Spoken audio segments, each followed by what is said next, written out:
Port of Seattle puts tampons. Yep, tampons in men's bathrooms, even before the women's restroom gets tampons. Now, you might have one question that you're asking yourself at this point in time. And I asked myself the same question. Why? This is so bad. It is just so bad. I am so ashamed that I'm going to walk into, I'm going to Oklahoma City to visit my parents for Thanksgiving. It's been kind of our tradition. Try and get there for Mother's Day as well. But Thanksgiving for sure. And go down and see my parents, kind of kick off the holiday season. I miss seeing my family here, my Aunt Nancy here, because I used to do that for years and years and years because my parents live, halfway across the United States. But so when I go to SeaTac International Airport, am I going to see a tampon dispenser in the men's room? I believe I will. Yeah. And again, why? That's a really good question. But Jason Rantz goes on to answer this. Port of Seattle. This is a good story. This is a good story. Let's see if you guys can read that. Yep. Port of Seattle is installing tampon dispensers and dispenser trash bins in men's bathrooms as part of a plan that will soon impact the entire airport. One was even installed in the men's bathroom before being installed in the women's bathroom. In 2023, women are just being demoted at every single avenue of society, right? I did a podcast not long ago about how in professional or powerlifting, a trans dude just saunters into the competition and blows away the world's record. And now we've got tampons available in the men's restroom. I don't know if you know this, but men don't need tampons. Yeah. I'm going to go out on a limb here and say men don't have physically the capability of getting pregnant. Oof. Wow. Yeah, that's a zinger, isn't it? I was talking about this in my head while I'm making breakfast, and I was thinking, what if I came upon Charles Bronson? If you don't know who that is, Google it. That guy's an epic actor. He's just a tough guy, right? Somebody did something bad to his family. There was hell to pay. He's a tough guy, just strong, tough guy. What if you asked Charles Bronson, hey, Charles, what do you think about Seattle? They've got a big international airport there now. What do you think about them putting tampon dispensers in the men's restroom for men? What do you think his response would be? Yeah. It's wild, right? I have become an expert on women's feminine products because I have 2 bathrooms, 2 heads on my boat, and invariably one of them is clogged up. And we always blame it on women's feminine hygiene products because it's the only thing that's meant to really never decompose and absorb and just kind of stay. And on a boat toilet system, it's an electric flush. So it goes down into a holding tank and then you have it all pumped out. Anything other than very limited single ply toilet paper that goes down the toilet will jam it up. And we have dealt with so many jams and having to deal with all the duckbill valves and whatnot that we do have tampons on the boat because, it's a part of life. And so we've got all kinds of things. We've got all kinds of big notices saying, hey, the only thing that goes down here is this and this, anything coming out of your body and the toilet paper that's here. If you have anything else, please grab one of these little bags that we provide and please put them in here in the garbage. And we've had pretty good luck with that, just basically dialing it in. So if you have people who may have had 1 or 2 glasses of whatever, can't really work out what they're doing, they've got instructions. There's all these instructions in our 2 restrooms on board. So that being said, yeah, we don't have those there for the guys. Yeah, that's not a thing. Chief Michael Villa, chief of the Port of Seattle Police, he must just be like, what in the world am I doing? How did this have to come on my watch? What? Why? He emailed staff to clarify why period product dispensers were installed in all office bathrooms. Chief, I got a question. Why are we putting tampons in the men's restroom? Yeah. Well, he said that he made some calls and learned that a work group explored this issue a couple of years ago. Where was that work group? Was that either in San Fran or Portland? Where was that? The chief also said that it is now port policy to have all employee-facing restrooms feature the dispenser and a trash can in every stall. He told employees to expect this policy to be extended to all public-facing restrooms next year. Okay. And again, the same question comes about. Why? Yeah, it's a tough one to answer, isn't it? It's a tricky one to answer. I mean, men don't have babies.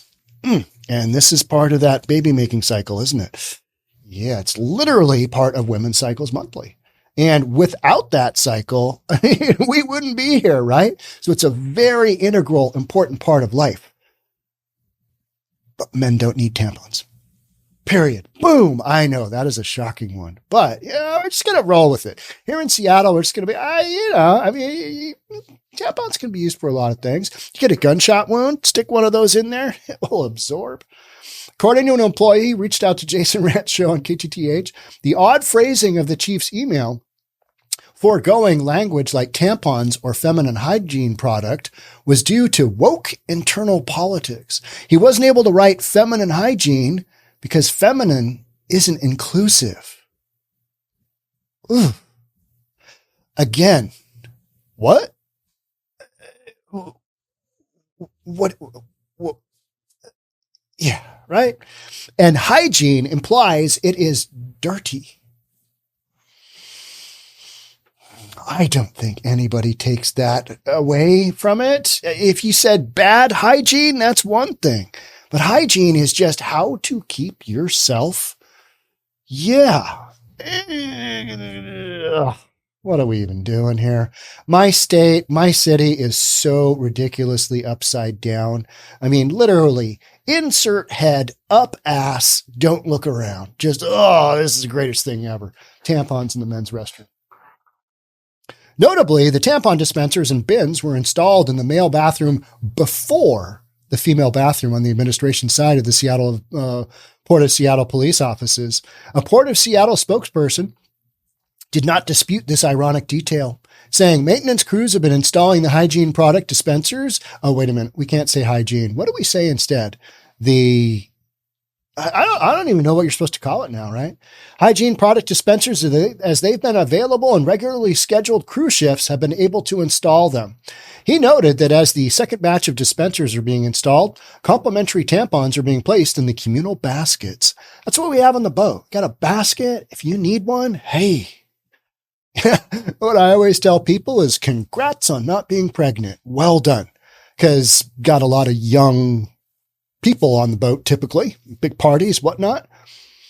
Yeah. Hey, well done. Yeah. You're not at a point in your life where you want to have a baby. This is a pretty good indication you're not gonna this month. Right.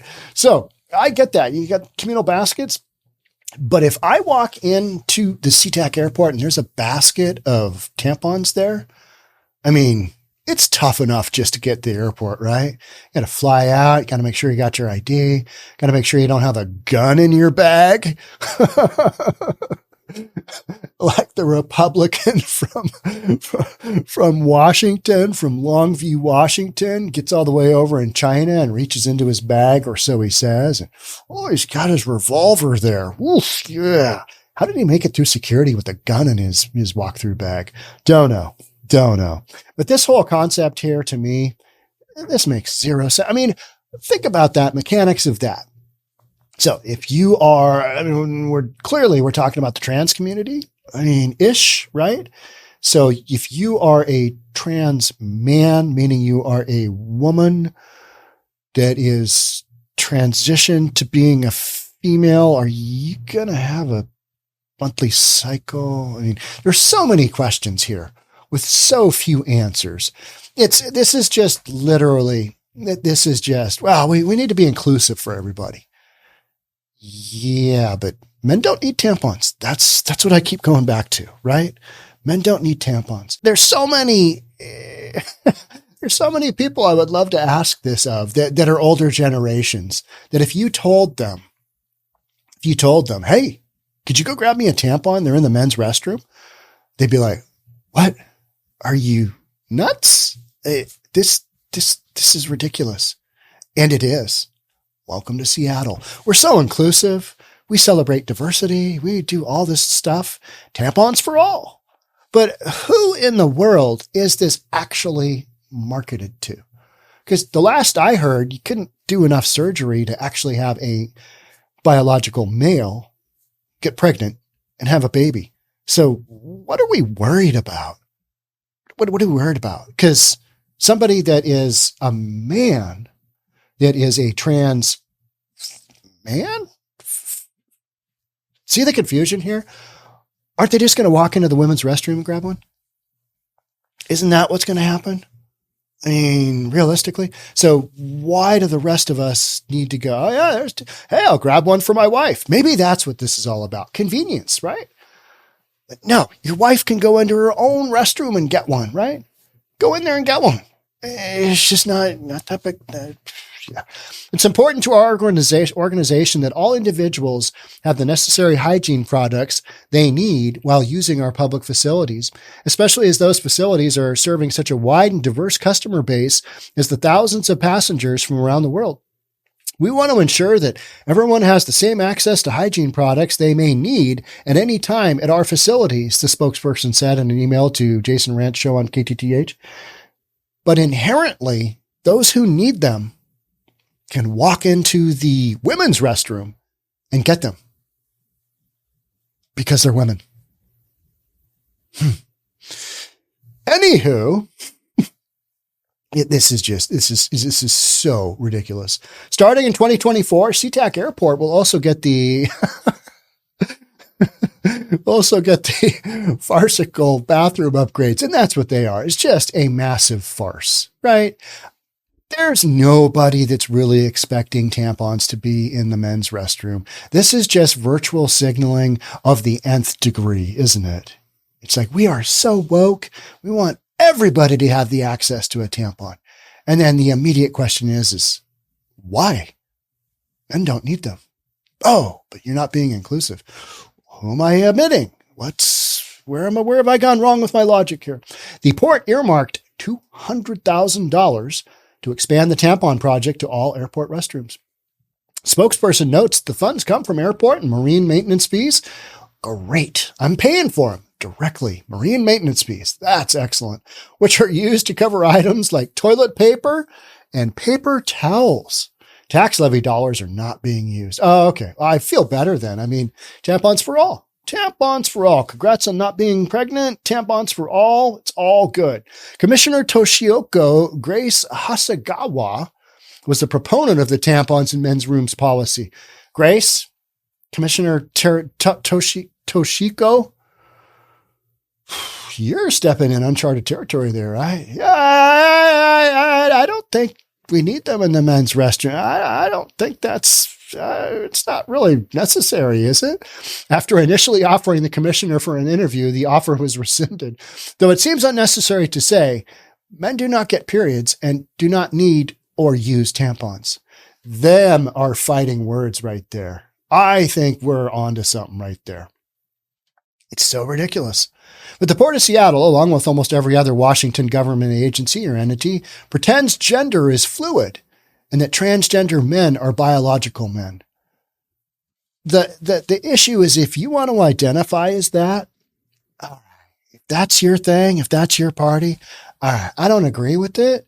If you want to do that, don't expect me to kowtow to whatever you've got going on there, especially if it's not a matter of physical anatomy. Yeah. Are we going to start giving women prostate exams? Is that what we're doing? Yeah. I'm going to need to do an inspection of your balls. You don't have any? Got to do it anyway. I mean, inclusivity is what we're doing, right? Just something ridiculous like that. All right. Are you having any penis issues? I don't have one. I know, but we got to pretend, right? I mean, what if you did? It's part of a concerted effort to advance radical views around gender identity. But the movement is quickly claiming one's identity is now an indication of biological facts. That is where this breaks down for me. If you want to pretend that you're a woman, pretend you're a man, whatever, that's fine. Don't really care. You want to throw some pronouns in there? Yeah, I'm not going to call you by them. You can call yourself by them. That's fine. If you want to say that, you're a blue-haired, Smurf, then by all means, go for it. But